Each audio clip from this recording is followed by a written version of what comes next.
I'm Eric Robb. I'm the launch ops captain for Pioneer Rocketry, and I'm the leader of the safety and launch ops for the Argonia team. Our rocket, the Flying Dutchman, has a predicted apogee of 27,000 feet and a speed of Mach 2, making it one of Pioneer Rocketry's highest and fastest flyers yet. The design is focused primarily on flight efficiency, which is why the airframe transitions from a 3-inch first stage to a minimum diameter 2-inch second stage. The staging system is focused on reliability, safety, and effectiveness. With a 2-second ignition delay, the rocket will be able to drift enough to gain additional altitude without allowing enough time for substantial tilt. This also allows the rocket to stage at a sub-Mach speed. My name is Ethan Weeks. I am the current president of Pioneer Rocketry, and my role on the Argonia Cup team is team lead. While payload and efficiency were constant, and with the nature of the given equation itself, apogee scoring had the steepest and most consistently increasing slope. This led the team to focus heavily on apogee, while sacrificing pushing the numbers in payload or impulse efficiency. For the Flying Dutchman, the team really wanted to push the limits of the given scoring system with the materials that we had, so we decided to sit down and graphically calculate our best option for maximizing points. Comparing the slopes of the 3 parameters involved in scoring, given a successful flight of course, it was determined the weight of scoring leaned heaviest towards apogee, followed by golf ball amount and impulse efficiency, respectively. Impulse efficiency had a steady decline when payload and altitude were controlled, which led the team to choose 2 motors that added up to just below the limit of 5,120 Newton-seconds. Controlling apogee and impulse, we noticed that for every ball added, the point weight would drop substantially after about 10 golf balls, which is why we ended up choosing only 9 to be in our rocket. My name is Colin Sutter. I'm the current captain of electronics for Pioneer Rocketry. For Argonia Cup, I am the lead for electronics. My job is to pick the electronics we're going to be using on board and make sure they're set up correctly.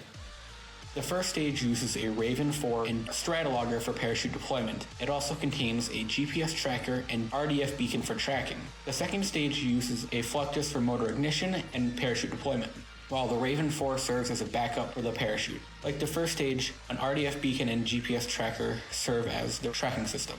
The Fluctus will be set up to not ignite the sustainer if the angles exceed 20 degrees from vertical. We will be using copper tape to connect the Fluctus and the motor ignition wires.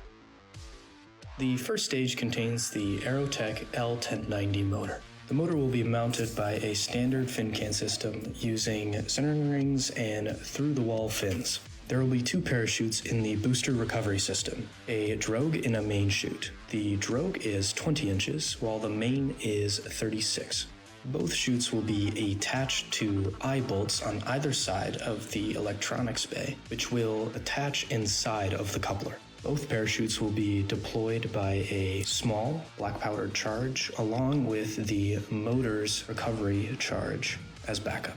The interstage coupler will be a 5-inch hit coupler in which the fins of the sustainer will be offset 5 inches up its body tube so that the bottom of the body tube of the sustainer can sit and have a drag release within the coupler. The coupler will be 100% infill PLA and will be reinforced with a plywood bulkhead.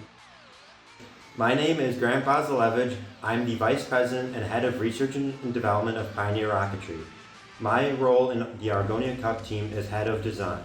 The second stage is a CTI K711 motor. The second stage is a minimum diameter, therefore the motor will be retained using a minimum diameter motor retention system, and the fins will be attached directly to the outside using West Systems epoxy and uses thick fillets. The second stage will be using a 24-inch drogue and a 36-inch main for the parachutes. The second stage parachutes will be attached in the same manner as the first stage parachutes, and we will utilize small black powder charges to eject the parachutes. The payload will consist of 9 golf balls. They will be shoved into the nose cone and the upper section of the body tube, and it will be retained using a bulkhead.